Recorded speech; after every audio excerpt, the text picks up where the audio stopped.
मुंबई शहर से दूर खंडाला जाने वाले हाईवे पर अचानक से एक एसयूवी कार गुजरती है।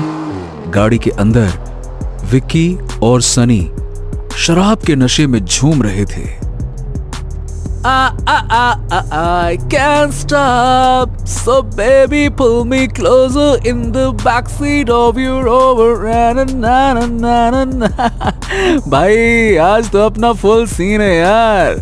तुझे पता है मेरे दोस्त अर्जुन ने अपने फार्म हाउस पर रेव पार्टी रखी है भाई। वहाँ उसकी कई फिरंगी दोस्त भी आएंगी। अबे सनी ऑलरेडी 2 बज गए यार, और जिस रफ्तार से तू गाड़ी चला रहा है ना, पैदल वाले भी हमसे पहले पहुंच जाएंगे। हमको खुद को पहुंचते पहुंचते सुबह हो जाएगी। क्या खाक पार्टी? अरे तो क्या 100 के पार कर दूं? अबे यार तू गाड़ी 100 के पार चला तो सही। देख नेक्स्ट पार्टी मेरी तरफ से, प्रॉमिस करता हूँ तुझे।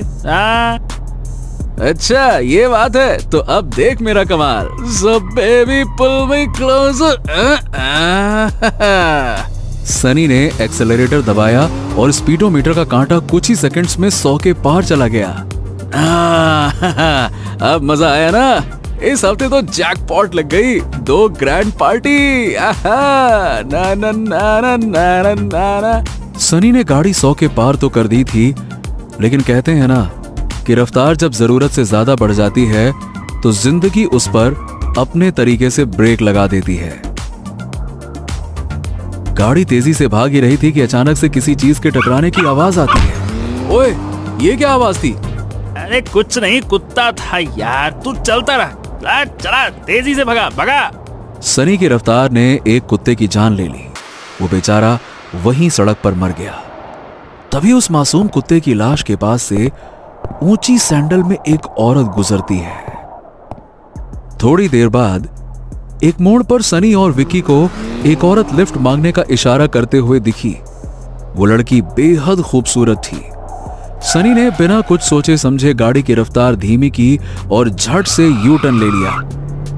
विक्की समझ गया कि सनी के मन में क्या चल रहा है। अबे तू कभी नहीं सुधरने वाला। मौका देखा नहीं की।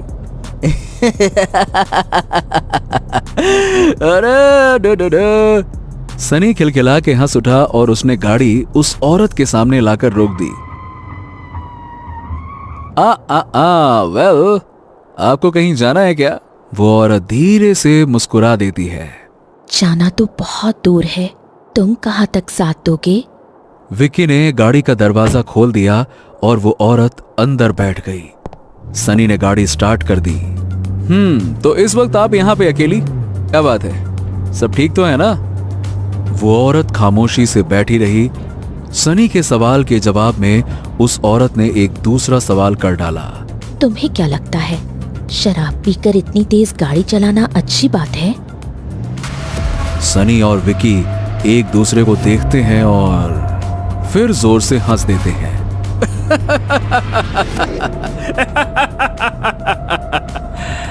नहीं, ये तो देखिए बिल्कुल अच्छी बात नहीं है, लेकिन क्या करें, कोई हमारी तरह तेज रफ्तार संभाल भी तो नहीं पाता है ना।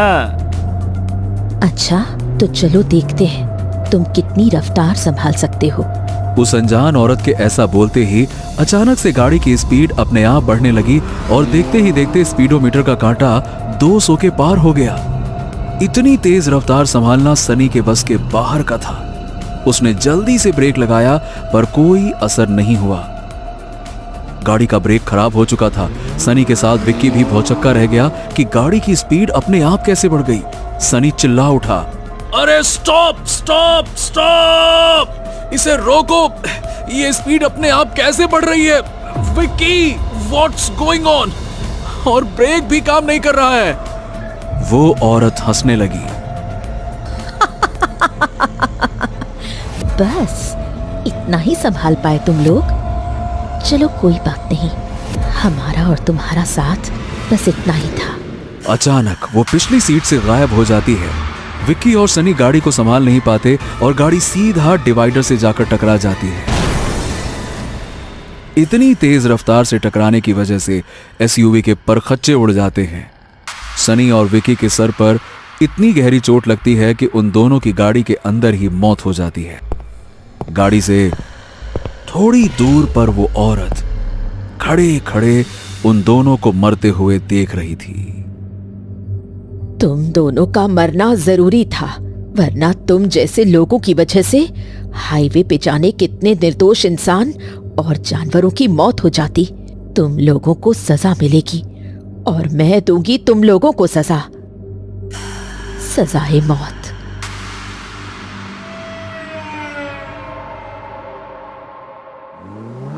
आधी रात का वक्त था। लोनावला हाईवे पर तेजी से एक गाड़ी चली जा रही थी। गाड़ी के अंदर रोहन और शेफाली बैठे हुए थे। रोहन गाड़ी चलाते हुए रोमांटिक नजरों से शेफाली की ओर देखकर बोलता है, ला ला ला ला ला ला ला ला ला ला हे आहा हा हा हा हा। स्वीटहार्ट, बस कल ऑफिस की ये डील ओके हो जाए, उसके बाद तो हम दोनों शादी कर लेंगे। एंड यू नो, हनीमून के लिए सीधा यूरोप। क्या कहती हो? मैं क्या बोलूं? मैं तो कब से कह रही हूँ तुम्हें शादी के लिए, तुमने ही लटका रखा है।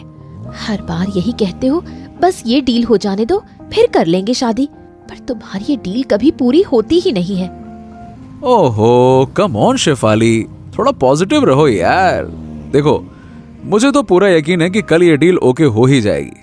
बस थोड़ा सा इंतजार और है डार्लिंग, उसके बाद तो मौज ही मौज है।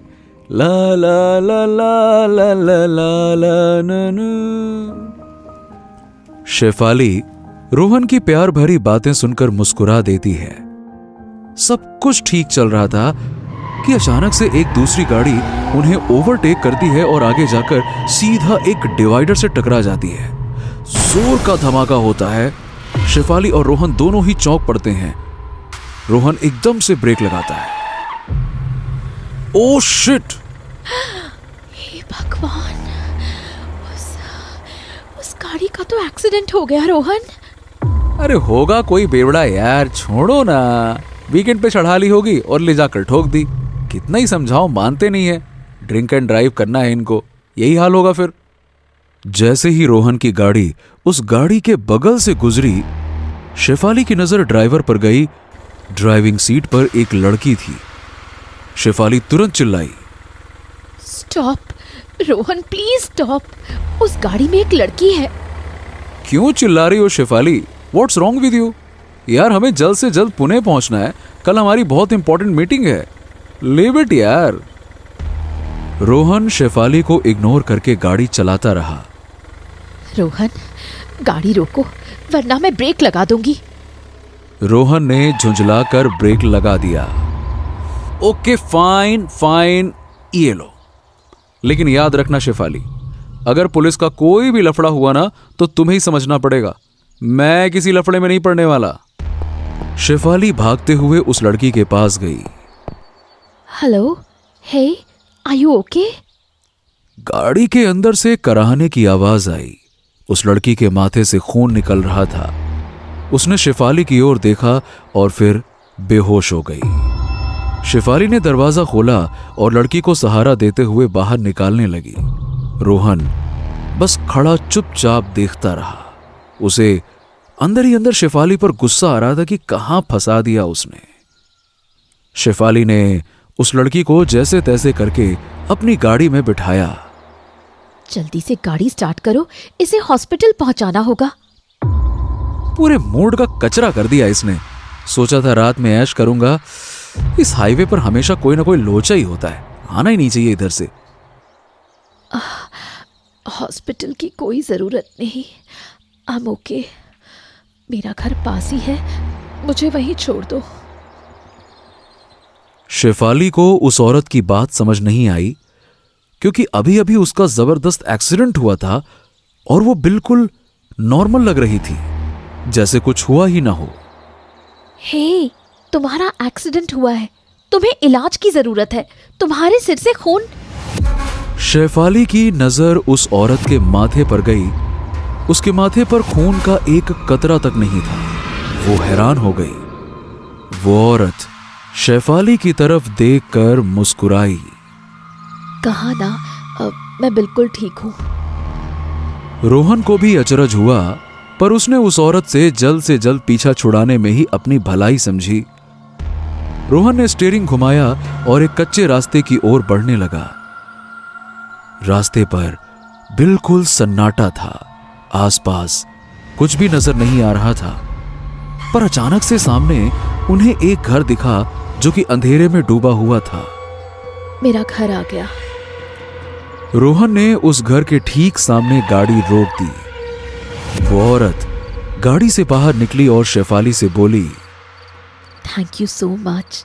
वरना आजकल के जमाने में कौन किसकी मदद करता है, चाहे उसकी जान ही क्यों ना चली जाए। थैंक यू की कोई बात नहीं। वैसे मैं तो अब भी कहूंगी कि तुम हमारे साथ हॉस्पिटल चलो। मैं बिल्कुल ठीक हूं शेफाली, डोंट वरी। शेफाली चौंक गई। हे, तुम्हें मेरा नाम कैसे पता? वो रोहन ने तुम्हारा नाम लिया था ना? शेफाली और रोहन दोनों आश्चर्य में पड़ गए, क्योंकि दोनों ने ही एक दूसरे का नाम उस औरत के सामने लिया ही नहीं था। उधर रोहन को बार बार न जाने ऐसा क्यों लग रहा था कि वो उस औरत को जानता है। शेफाली रोहन की ओर देखकर मुस्कुराई। रोहन, यहां तक आ गए हो तो एक कप कॉफी पीकर चले जाना। कम से कम इतना तो कर सकती हूं। रोहन के मुंह से कोई जवाब नहीं निकला। वो अब भी उसी गहरी सोच में डूबा हुआ था कि ये है कौन। अरे नहीं, इसकी जरूरत नहीं है। एक्चुअली रोहन को पुणे जाने की बहुत जल्दी है, वो तो गाड़ी रोक ही नहीं। रोहन ने शेफाली की बात बीच में ही काट दी। इट्स ओके ना शेफाली, यार देर तो हो ही गई है, थोड़ा कॉफी पी के फ्रेश हो जाएंगे, फिर चलते हैं। शेफाली को समझ नहीं आया कि कुछ देर पहले जो रोहन गाड़ी को रोकने तक को तैयार नहीं था, वो अचानक से उस औरत के कहने पर कॉफी पीने को तैयार हो गया। बाय द वे, अंदर ही अंदर कहीं ना कहीं उसे थोड़ी जलन भी हो रही थी, पर उसने भी मुस्कुराते हुए उस औरत की बात मान ली। Okay, you are right. वैसे तुम्हारा नाम क्या है? उस औरत ने शेफाली को कोई जवाब नहीं दिया और सीधा अपने कमरे में घुस गई। शेफाली और रोहन ने एक दूसरे की तरफ देखा, फिर वो भी उस औरत के पीछे पीछे उसके घर में घुस गए।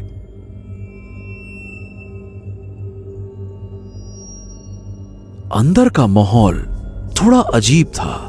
घर का सारा सामान कपड़ों से ढका था और सारी चीजों पर धूल की मोटी परत जमी हुई थी। ऐसा लग रहा था मानो बहुत दिनों से कोई यहां रह ही नहीं रहा है। शेफाली को एक अजीब सी ठंडी हवा का झोंका महसूस हुआ और उसका दिल एकदम से जोरों से धड़कने लगा। उसने रोहन से कहा, रोहन, मुझे कुछ ठीक नहीं लग रहा। इतना जबरदस्त एक्सीडेंट होने के बाद भी वो बिल्कुल नॉर्मल है, और उसे हम दोनों का नाम कैसे पता? कुछ तो गड़बड़ है रोहन, प्लीज निकलते हैं यहाँ से। ओफो, कम ऑन स्वीटहार्ट, एक कप कॉफी की ही तो बात है, फिर हम निकल लेंगे ना। कौन सा यहाँ हम रुकने के लिए आए हैं? तुम भी ना बच्चों की तरह डरती हो। कोई भूत वूत थोड़े ना है यहाँ पे। एक नंबर की ड्रामा क्वीन हो। नहीं तो पहले खुद ही बोलती हो रुको रुको रुको रुको, अब बोलती हो चलो चलो चलो चलो। नौटंकी नहीं तो। पर सच तो ये था कि रोहन को भी अंदर ही अंदर ये सब कुछ अजीब लग रहा था। उस औरत का एक्सीडेंट, उसके माथे से खून का गायब हो जाना, दोनों का नाम उसे पहले से ही मालूम होना और बार बार ऐसा लगना कि वो उस औरत को जानता है। ये सारी बातें रोहन को उस औरत की तरफ खींचती चली जा रही थीं। अचानक से पीछे से उस औरत की आवाज आई, निधि, निधि नाम है मेरा। शेफाली अचानक से हड़बड़ा गई। उसने देखा कि उसके हाथ में कॉफी के 2 प्याले हैं। कॉफी? शेफाली चौंक गई कि इतनी जल्दी उसने कॉफी कैसे बना दी। हालांकि पहली चुस्की लेते ही उन दोनों का मन थोड़ा शांत हुआ। कॉफी वाकई अच्छी थी। ये घर मेरा ही है, पर 5 साल से मैं यहां रह नहीं रही। उस औरत ने एक सोफे के ऊपर पड़े चादर को खींचा। तुम दोनों बैठो, मैं 2 मिनट में आती हूं। निधि वहां से चली गई। शेफाली और रोहन सोफे पर बैठकर कॉफी पीने लगे। अचानक से शेफाली ने नोटिस किया कि रोहन के होठों पर खून लगा हुआ है। हे, तुम्हारे होंठ से खून कैसे निकल रहा है Rohan? Are you okay? Rohan हड़बड़ा गया और वो तेजी से सामने की दीवार पर लगे आईने के पास गया। उसने आईने में देखा कि वाकई में उसके होंठ खून से लाल हो चुके थे। एकदम से उसकी नजर कप की ओर गई और उसने देखा कि कप में कॉफी की जगह तो खून भरा हुआ था। रोहन के हाथों से कप छूटकर फर्श पे गिर गया और पूरी जमीन खून से लाल हो गई। वॉट? खून?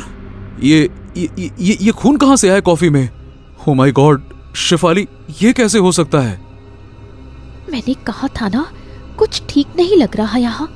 चलो निकलो यहाँ से जल्दी।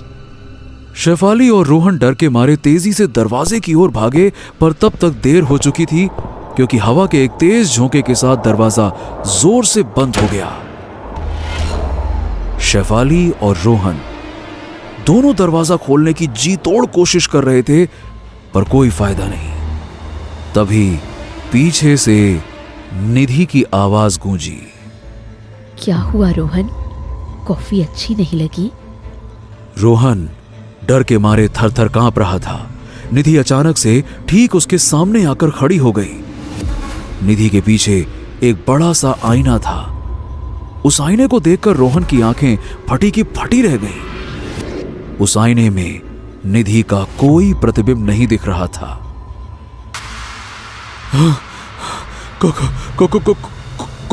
कौन हो तुम? और मेरी कॉफी में खून कैसे आया? खून? क्यों, स्वाद पसंद नहीं आया? वो खून मेरा ही है रोहन। मैं कौन हूँ ये याद करने की कोशिश करो, सब याद आ जाएगा। निधि अचानक से हवा में उठ गई और हवा में तैरते हुए रोहन और शेफाली के पास आई। निधि का चेहरा अचानक से बदल गया। उसके चेहरे पर चोट के कई निशान थे। माथे से खून रिस रहा था।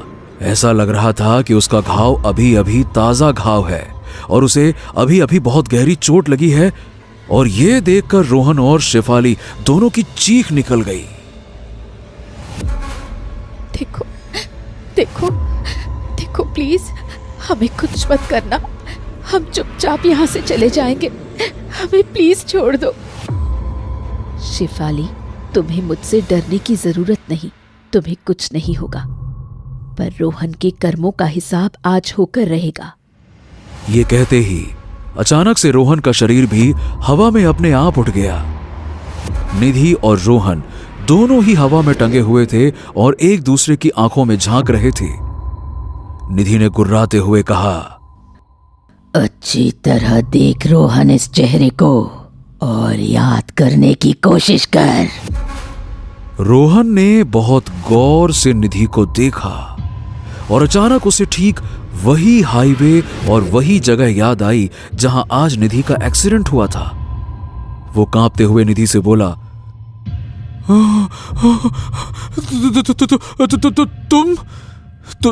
तुम तो वही लड़की हो जिसकी कार उस रात मेरी गाड़ी से टकराई थी।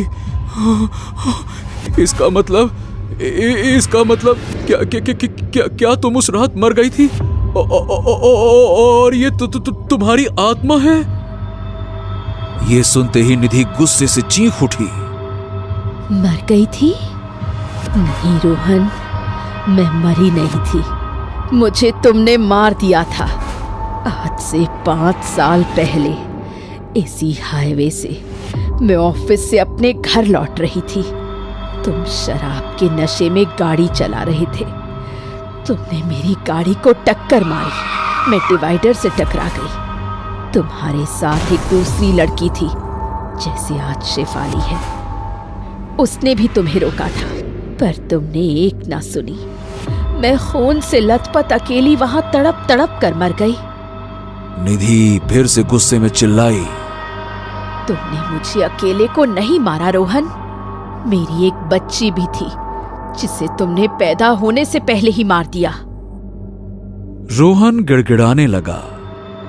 देखो देखो देखो देखो, मुझसे गलती हो गई निधि। मैं बहुत नशे में था, मुझे माफ कर दो प्लीज, मुझे माफ कर दो, मुझसे गलती हो गई, माफ कर दो, माफ कर दो, मुझे माफ कर दो। I am sorry Nidhi, I am sorry. ये सुनते ही निधि ठहाके मारने लगी। माफ कर दूं तुम्हें, कर देती अगर तुमने सिर्फ मुझे मारा होता, मगर तुमने मुझे नहीं मेरी बेटी को भी मार दिया, और इसके लिए तुम्हें मिलेगी सजाए मौत। निधि एकदम से रोहन की गर्दन पकड़ लेती है और जोर से दबाने लगती है। धीरे धीरे रोहन का चेहरा नीला पड़ने लगा। शेफाली दौड़कर निधि के पास आई। निधि प्लीज ये सब मत करो, रोहन ने गलत किया था, मैं मानती हूँ, पर उसे छोड़ दो। हम लोग बहुत जल्द शादी करने वाले हैं। शादी?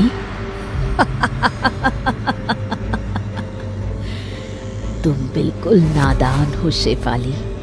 पिछले 5 सालों में ये 50 लड़कियों को कह चुका है कि ये उनसे शादी करेगा।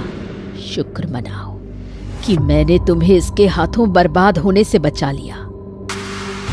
रोहन की सांसें अटक रही थीं, उसकी आंखें बाहर आ रही थीं। वो बहुत कोशिश कर रहा था, लेकिन अचानक से निधि ने रोहन की गर्दन को एक झटके में उसके धड़ से अलग कर दिया। रोहन का शरीर तड़पते हुए जमीन पर हमेशा हमेशा के लिए खामोश हो गया। शेफाली की आंखों से आंसू बह रहे थे। शेफाली, अपने घर लौट जाओ और नई जिंदगी शुरू करो।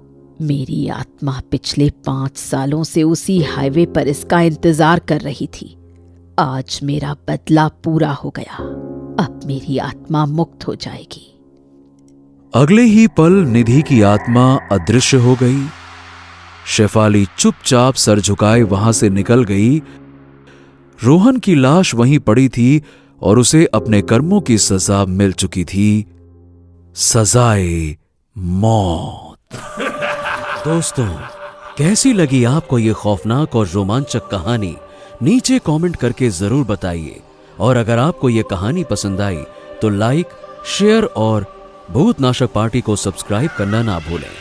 हर शुक्रवार हम लाएंगे एक नई हॉरर स्टोरी, तो तुरंत बेल आइकन को दबा दें ताकि ऐसी ही हैरत अंगेज कहानी आपसे कभी छूट ना जाए, क्योंकि डरोगे तभी तो आगे बढ़ोगे।